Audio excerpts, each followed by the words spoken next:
Good morning everyone. আজ অনেক দিন পরে একটা শুভ দিনে তোমাদের কাছে ব্লগ নিয়ে চলে এলাম। প্রত্যেককে জানাই শুভ নববর্ষের অনেক অনেক শুভেচ্ছা, আর আমাদের পরিবারের তরফ থেকে তোমাদেরকে অনেকটা ভালোবাসা। সবাই কেমন আছো?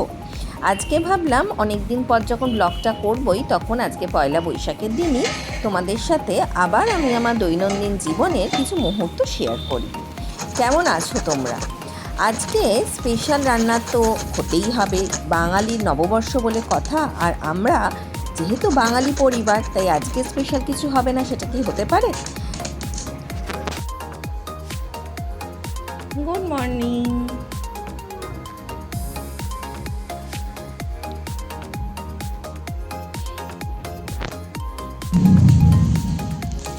সৈকত এখানে বাজার থেকে চলে এসছে, আর আজকে স্পেশাল হচ্ছে মাটন কষা করব আজকে, আর হচ্ছে ভাত, তরকারি, আর হচ্ছে আমের চাটনি।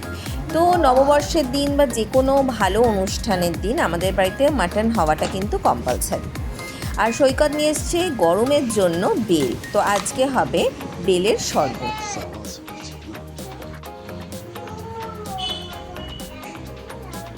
পাকম, লাইলার গলাটা একটু জড়িয়ে ধরো, চেপে দেবে।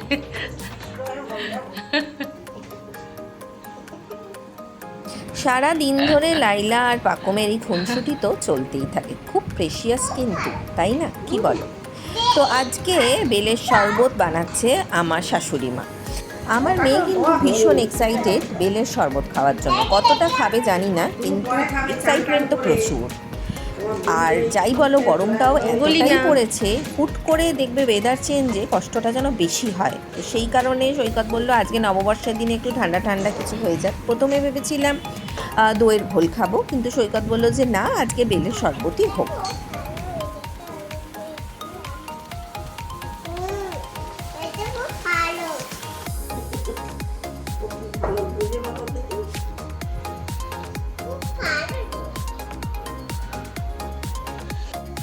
ওখানে হচ্ছে বেলের শরবত, এখানে আমি মাটনটা ম্যারিনেট করে রাখলাম।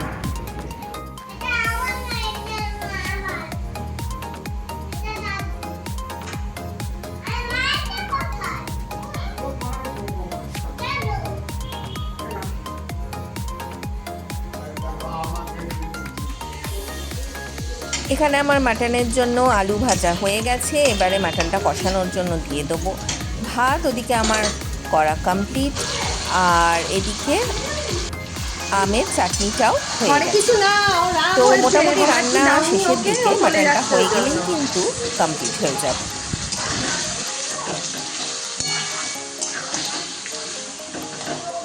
তুলিনার নতুন জামা কেমন লাগছে?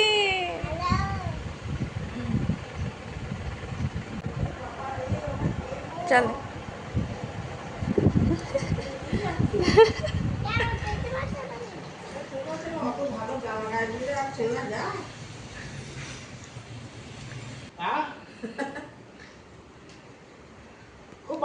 এসো, বাবাকে দেখিয়ে যাও, বাবা পছন্দ করে কিনে দিয়েছে। এসো, বাবাকে দেখো, বলো বাবা।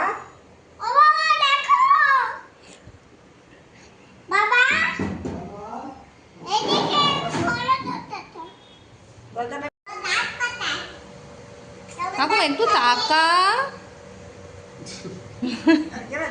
হ্যাঁ,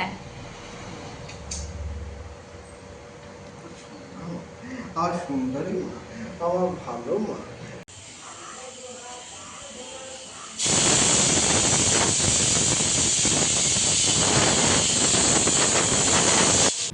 রান্না আমার কমপ্লিট। এখন রান্না সব কমপ্লিট করে এসে বসে ঠান্ডা ঠান্ডা বেলের শরবত খাচ্ছি। খেতে কিন্তু দারুণ টেস্টি হয়েছে একদম।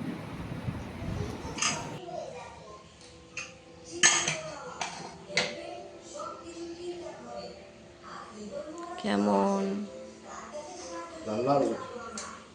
ঝাল ঝাল কেমন লাগছে?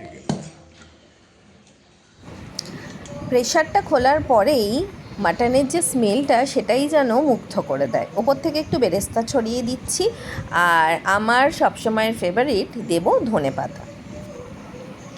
বাঙালি বাড়িতে মাটন কিন্তু একটা ইমোশন। যে কোনো ভালো অনুষ্ঠানের দিন মাটন, গরম গরম ভাত, একটু গন্ধরাজ লেবু, মানে অনুষ্ঠানের যে মাহাত্ম্যটা সেটাই কিন্তু আলাদা করে দেয়। আর সবচেয়ে বেশি এই পয়লা বৈশাখের দিন আমার সেই বাবার হাত ধরে ছোটোবেলায় দোকানে দোকানে গিয়ে হালখাতা করার কথা ভীষণভাবে মনে পড়ে।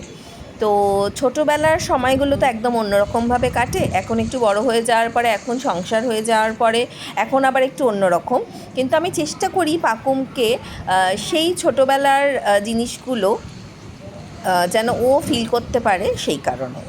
তো আমার মাটন মোটামুটি কমপ্লিট। দেখতে তো বেশ ভালোই হয়েছে, সৈকত বলল খেতেও খুব টেস্টি হয়েছে।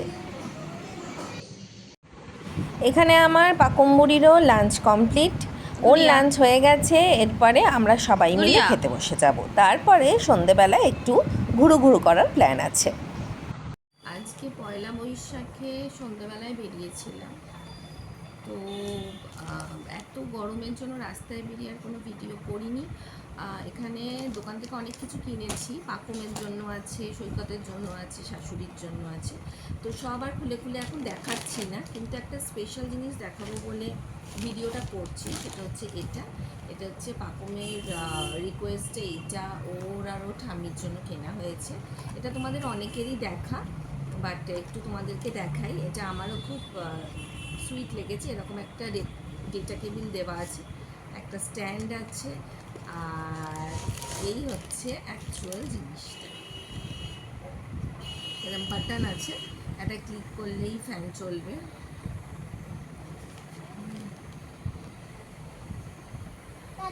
তো আজকে পয়লা বৈশাখের ভিডিওটা তোমাদের সাথে শেয়ার করে অনেক দিন পরে ব্লগ শেয়ার করলাম, ভালো মনে হচ্ছে। তোমাদের কেমন লাগলো অবশ্যই জানিও। তোমাদের পয়লা বৈশাখ কেমন কাটলো অবশ্যই জানাবে। আর তোমাদের প্রত্যেককে জানাই পয়লা বৈশাখে নতুন বছরের অনেক অনেক